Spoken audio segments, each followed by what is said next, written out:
सुनहरी गोट में रुपहरी गोट में सज रही। अरे हाँ हाँ सज रही रे,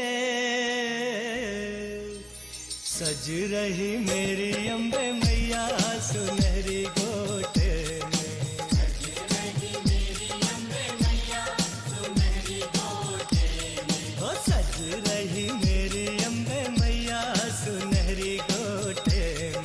सज रही मेरी अम्बे मैया सुनहरी गोट में। सुनहरी गोट में रुपहरी गोट में। सुनहरी गोट में रुपहरी गोट में। सुनहरी गोट में रुपहरी गोट में। सुनहरी गोट में रुपहरी गोट में। ओ सज रही मेरी अम्बे मैया सुनहरी गोट में। सज रही मेरी अम्बे मैया सुनहरी गोट में। मैया तेरी चुनरी की गजब है बात। मैया तेरी चुनरी की गजब है बात। ओ मैया तेरी चुनरी की हाँ हो, मैया तेरी चुनरी की गजब है बात। मैया तेरी चुनरी की गजब है बात।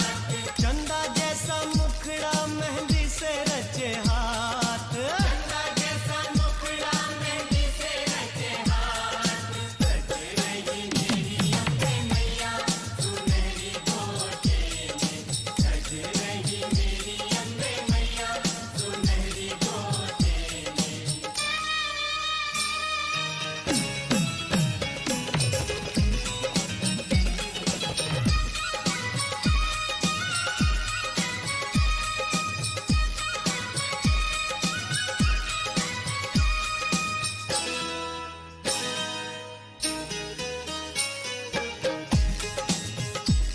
मैया के प्यारे श्रीधर बेचारे करते वो निर्धन नित कन्या पूजन। माँ प्रसन्न हो उन पर आई कन्या बनकर उनके घर आई ये हुक्म सुनाई। कलम में घर पे रखो विशाल भंडारा।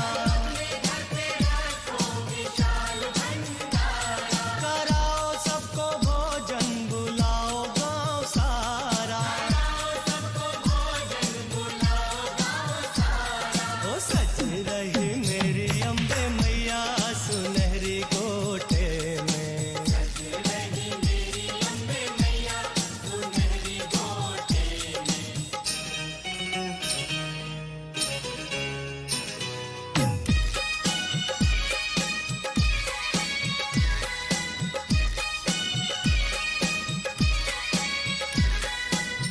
श्रीधर जी विचारों में डूब गए, आखिर ये कन्या कौन थी।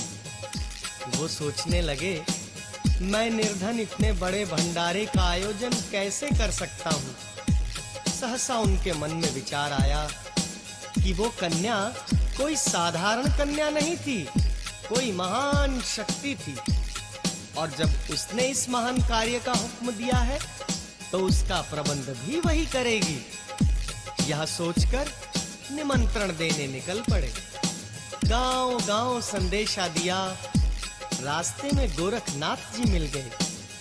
जब उन्हें निमंत्रण दिया तो वह मुस्कुराकर बोले, ब्राह्मण भैरवनाथ और 360 चेलों को तो देवराज इंद्र भी भोजन नहीं करा सके, तो तेरी क्या औकात है। परंतु उस कन्या की परीक्षा लेने हम जरूर आएंगे। मौका संदेशा घर घर में पहुंचा, करने को भोजन आ गए सब ब्राह्मण। भैरव भी आया, चेलों को लाया। श्रीधर घबराए, कुछ समझ न पाए। फिर कन्या आई, उन्हें धीर बंधाई। वो दिव्य शक्ति श्रीधर से बोली,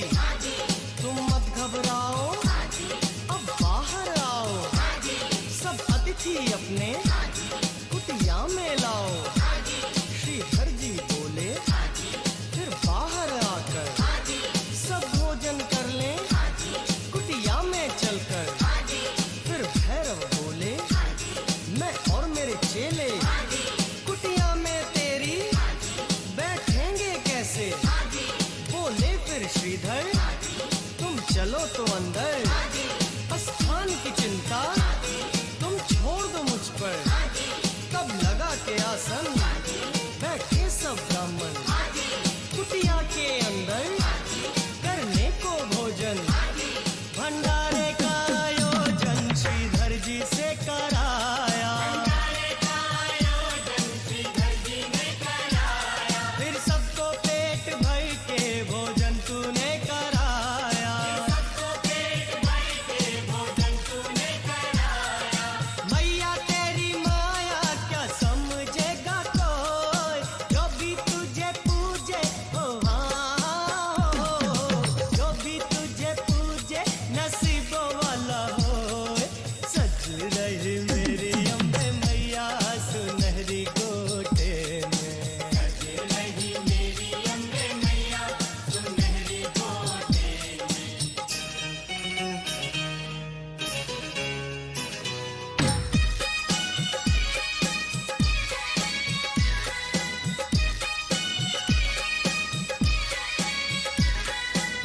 कन्या ने जब अपने विचित्र पात्र से सबको भोजन देना आरंभ किया तो श्रीधर जी प्रसन्न हो उठे। सब हैरान रह गए। भैरव ने सोचा, ये कन्या अवश्य ही कोई शक्ति है। कन्या भोजन परोसती हुई जब भैरव के पास पहुंची तो भैरव बोला, कन्या तूने सबको उनकी इच्छा का भोजन दिया है, परंतु मैं कुछ और चाहता हूँ। माँ बोली, बोलो योगीराज, आपको क्या चाहिए? तब भैरव ने कन्या से मांस और मदिरा मांगी। कन्या ने भैरव से कहा, जो कुछ वैष्णव भंडारे में होता है वही मिलेगा। भैरव हट करने लगा, क्योंकि उसको तो कन्या की परीक्षा लेनी थी। उसके मन की बात माता रानी पहले ही समझ चुकी थी। ज्यों ही भैरव ने माता को पकड़ना चाहा, वो महामाया अंतर्धान हो गई। भैरव ने योग विद्या से देखा, वो दिव्य कन्या पवन रूप होकर त्रिकूट पर्वत की ओर बढ़ रही है। दर्शनी दरवाजा, बाण गंगा, चरण पादुका आदि स्थानों से होकर आदि कुमारी वाले स्थान पर पहुंचकर गर्भजून गुफा में देवी ने 9 महीनों तक विश्राम किया।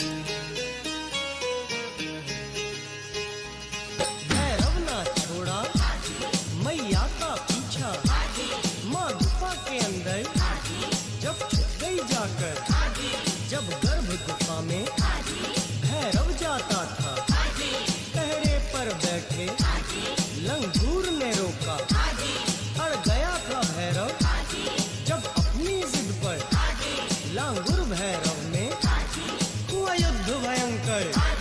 फिर आदि शक्ति बनकर रणचंडी जब गर्भ गुफा से थी बाहर निकली, वो रूप बनाया भैरव घबराया। तलवार एक मारी भैरव संहारी, भैरव के तन से आवाज ये आई, हे आदि शक्ति, हे चंडी माई, मुझ पर कृपा कर, मेरा दोष भुलाकर मुझे कोई वर दे, ये करुणा कर दे। मैं हूँ अपराधी, तेरी भक्ति साधी, मेरा दोष मिटा दे।